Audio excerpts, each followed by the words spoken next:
অনেকেই জানেন যে আমি আগেই বলেছি যে আমার শরীরটা কদিন ধরে খুব খারাপ। কারণ হচ্ছে যে প্রোটিনের একটু ঘাটতি, ভিটামিনের ঘাটতি, যার জন্য একটু মাথা ঘুরছে। তো সেই সবের জন্যে মা তো উঠে পড়ে লেগেছে আমাকে মাছ মাংস খাওয়ানোর জন্যে। তো আজকে যেটা স্পেশাল ব্যাপার হলো, আমার মা আমাকে চিকেন খাওয়ানোর জন্যে 10-11 বছর পর এই রকম চিকেন করলো। মানে এই রকম মানে কি, মা চিকেনটা একদম করেই না।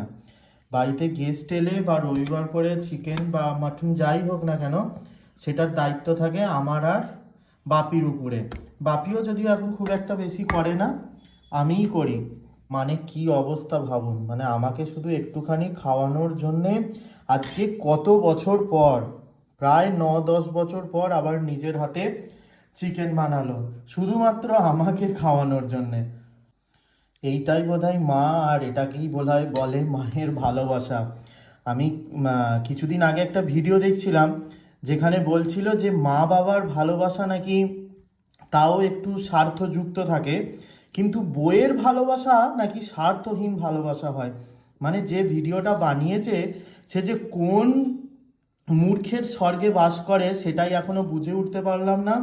যে মা জন্ম দিচ্ছে, লালন পালন করছে, সে স্বার্থের জন্য নিজের সন্তানকে ভালোবাসছে, আর নিজের ওয়াইফ, যে নাকি এখন বেশিরভাগ জনই দেখে আসে ব্যাংক ব্যালেন্স, তারা নাকি বরকে নিঃস্বার্থভাবে ভালোবাসছে।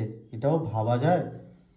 এর থেকে যদি বলতো যে আমাদেরকে নিঃস্বার্থভাবে দুইজন নারী ভালোবাসে, সে হচ্ছে মা আর ওয়াইফ, সেটাও মানা যেত। কিন্তু এই একতরফা জিনিসটা সত্যিই হাস্যকর। যাই হোক, চিকেনটা দেখেই বুঝতে পারছেন সুন্দর হয়েছে। আমার তো বেশ ভালোই লাগছে এতদিন পর এইরকম চিকেনের ঝোল, তাও আবার চিকেনটা নিজের হাতে নয়, মায়ের হাতে বানানো।